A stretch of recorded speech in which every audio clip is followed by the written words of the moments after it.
If you have a transit in Beijing coming up and looking for a hotel in a great location that is walking distance to Tiananmen Square and the Forbidden City, then this hotel review is for you.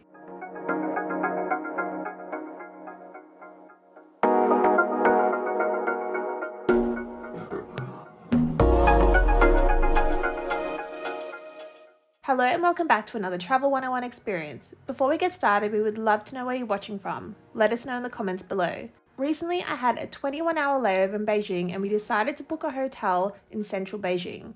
The hotel we booked was walking distance from the Forbidden City and Tiananmen Square and cost roughly 140 Australian dollars per night. Upon arriving at the hotel, we were greeted with a large foyer.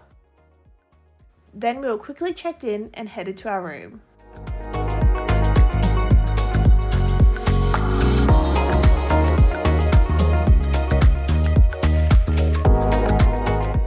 First impressions of the room was great.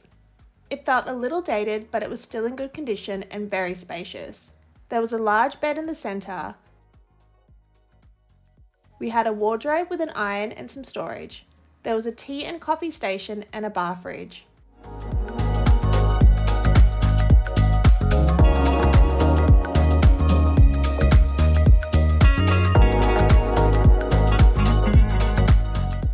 The hotel room also had a little office area and additional seating.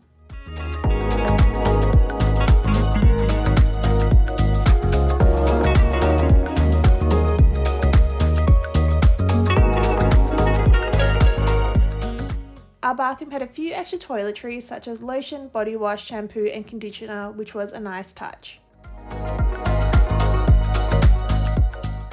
The hotel also had a gym and dining options, but we didn't have time to use them during our transit stay. We found our stay at this hotel really convenient and would highly recommend it purely for its location, as it was close to restaurants, the main shopping street and major sites in Beijing. We hope you enjoyed watching our stay at this hotel in Beijing. Don't forget to subscribe to stay up to date with all our Travel 101 experiences. Thank you so much for watching, and we really look forward to seeing you in our next video.